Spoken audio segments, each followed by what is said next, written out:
Baik, Assalamualaikum warahmatullahi wabarakatuh. Perkenalkan nama saya Morta. Di sini saya akan menjawab sekaligus menjelaskan soal mengenai perhitungan rata-rata jika untuk bilangan genap dan juga bilangan ganjil. Di sini sudah saya buat programnya. Untuk baris pertama, input iostream digunakan agar program mengetahui bahwa kita menggunakan function cin dan juga cout. Lalu using namespace std digunakan agar ketika kita menggunakan fungsi cin dan juga cout kita tidak perlu menulis atau mengetik std sebelumnya. Lalu integer main sebagai fungsi utama dengan ditandai adanya kurung pembuka kurung kurawal dan juga penutup kurung kurawal. Pertama, kita akan mendeklarasikan variabel n, i, bilangan, sum, genap, sum ganjil, banyaknya genap, banyaknya ganjil. Tapi sebelumnya kita isi variabel sum genap dengan 0, sum ganjil juga dengan 0, banyaknya genap dengan 0, banyaknya ganjil juga dengan 0. Lalu untuk tipe data float, kita deklarasikan variabel rata genap dan rata ganjil. Lalu kita masukkan banyaknya bilangan yang bilangannya akan disimpan di variabel n menggunakan cin. Untuk i sama dengan 1, di mana i kurang dari sama dengan n, maka dia akan melakukan proses ini if jika i dibagi dengan 2, sisa pembagiannya sama dengan 0, maka sum genap atau jumlah genap ini sama dengan sum genap ditambah dengan i, di mana i itu sama dengan 1. Lalu banyaknya genap akan bertambah 1. Dia akan terus mengulang proses ini hingga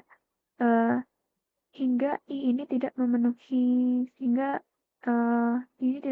syarat yang ini. Dia akan melakukan jika i kurang dari sama dengan n. Kita sudah lanjut ke else if. Jika i dibagi dengan 2, sisa pembagiannya sama dengan 1, maka sum ganjil sama dengan sum ganjil ditambah 1. Lalu banyaknya ganjil akan bertambah dengan 1 juga. Setelahnya, kita akan masukkan rumus rata-rata genap sama dengan sum genap dibagi dengan banyaknya genap. Dan rata-rata ganjil sama dengan sum ganjil dibagi dengan banyaknya ganjil. Lalu kita akan mengoutput nilai rata-rata genap dan juga rata-rata ganjil. Dengan ini. Kita akan coba running.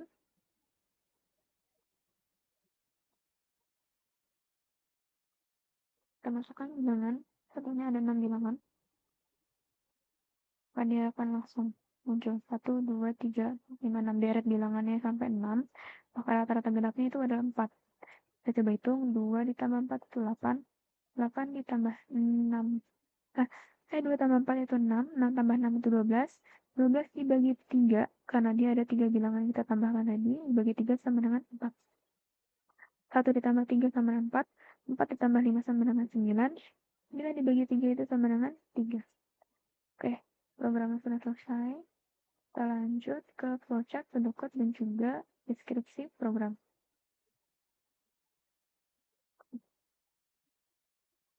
Oke, deskripsi program. Yang pertama itu mulai. Yang kedua kita perlukan variabel n, bilangan sum genap, sum ganjil, banyaknya ganjil dengan tipe data integer, dan variabel rata genap, rata ganjil dengan tipe data float. Kita isi variabel sum genap, sum ganjil, banyaknya ganjil dengan 0, lalu input variabel n, gunakan pernyataan for, dan inisiasikan nilai itu sama dengan 1.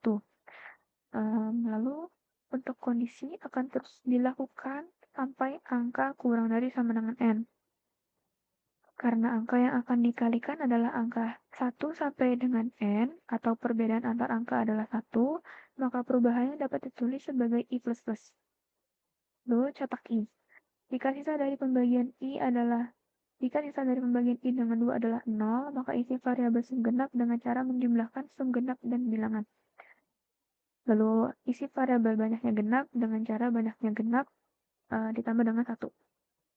Jika sisa dari pembagian 1 dan 2 adalah 1, maka isi variabel sum ganjil dengan cara menjumlahkan sum ganjil plus dan bilangan. Variabel banyaknya ganjil akan diisi dengan cara menjumlahkan banyaknya ganjil ditambah dengan 1. Lalu isi variabel rata genap dengan cara membagi sum genap dan banyaknya genap. Yang ke-15, isi variabel rata ganjil dengan cara membagi sum ganjil dan banyaknya ganjil. Cetak variabel rata genap dan rata ganjil dan program selesai.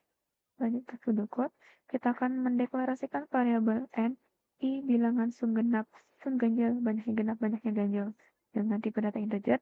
Lalu deklarasikan juga variabel rata genap, rata ganjil dengan tipe data float. Kita mulai. Kita isi variabel sum ganjil, banyaknya ganjil dengan 0. Lalu input n. Untuk i sama dengan 1 hingga n, maka dia akan mengoutput i. Jika hasil pembagian dari i dan juga 2 adalah 0, maka variabel sum genap akan diisi dengan cara sum genap ditambah dengan bilangan. Lalu banyaknya genap akan bertambah 1 atau plus. Jika i dibagi dengan 2 sisanya sama dengan 1, maka variabel sum ganjil ditambah bilangan akan disimpan di variabel sum ganjil. Lalu banyaknya ganjil akan bertambah 1. Dan terakhir, ini adalah rumus rata-ratanya. Rata genap sama dengan sum genap dibagi dengan banyaknya genap. Rata ganjil sama dengan sum ganjil dibagi dengan banyaknya ganjil. Lalu terakhir, rata genap dan rata ganjil akan ditampilkan. Dan program pun selesai. Lanjut ke flowchart-nya. Di sini kita mulai, lalu input variabel n. Di sini kita masuk ke fungsi for menggunakan bentuk segi 6, di mana ini sama dengan 1 hingga n. Jika dia benar, maka dia akan mengoutput i, lalu i modulus mod ya. I mod 2 itu sama dengan